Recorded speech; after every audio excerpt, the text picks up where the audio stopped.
যারা 24 সালের নির্বাচনে অংশ নিয়েছে, যারা দামি এবং স্বতন্ত্র হিসেবে অংশ নিয়েছে, যারা আওয়ামী লীগের নেতা ছিল, যারা পদ পদবিতে ছিল, তাদেরকেও আগামী ফেব্রুয়ারি মাসের নির্বাচনে অংশ নিতে পারবে না।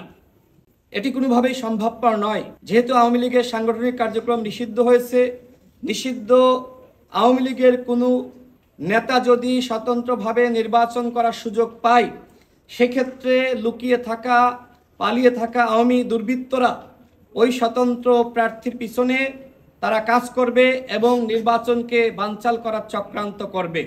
আমরা কোনোভাবেই চাই না আগামী ফেব্রুয়ারি মাসের নির্বাচন বিতর্কিত হোক, বানচাল হোক এবং আওয়ামী লীগের ষড়যন্ত্রকারীরা নির্বাচন বানচাল করার মাধ্যমে আরেকটি ১/১১ তৈরি করার প্রেক্ষাপট সৃষ্টির সুযোগ পাক। যে কারণে আমাদের স্পষ্ট কথা, যারা আওয়ামী লীগের নেতা ছিল, যারা আওয়ামী লীগের পদে ছিল, যারা 24 সালের নির্বাচনে ডামি মামি স্বতন্ত্রভাবে অংশ নিয়ে গণতন্ত্রকে হত্যা করেছে, তারা কোনোভাবেই আগামী নির্বাচনে অংশগ্রহণ করার সুযোগ পাবে না।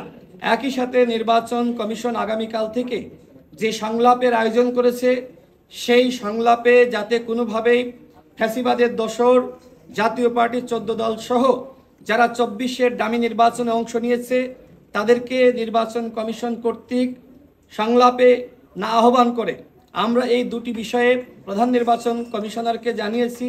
তিনি আমাদেরকে বলেছেন যে এই বিষয়ে নির্বাচন কমিশনের বৈঠকে তারা আলোচনা করবেন। আমরা প্রধান নির্বাচন কমিশনারকে জানিয়েছি যে যেখানে সরকার গঠিত জাতীয় ঐক্যমত্য কমিশন এই ফ্যাসিবাদের দোসরদেরকে ডাকেনি, আপনারা কেন কিভাবে তাদেরকে ডাকবেন?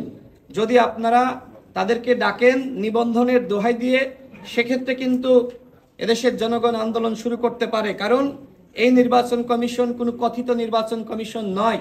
এই নির্বাচন কমিশন গণ অভ্যুত্থান পরবর্তী সময়ে জনগণের আকাঙ্ক্ষা বাস্তবায়নের জন্য একটি অবাধ সুষ্ঠু নির্বাচন জাতিকে উপহার দেওয়ার জন্যই গঠিত হয়েছে। সুতরাং এই নির্বাচন কমিশন শুধুমাত্র আমাদের আইনের দোহাই দেখিয়ে এই ফ্যাসিবাদের দোসরদেরকে ডাকতে পারে না।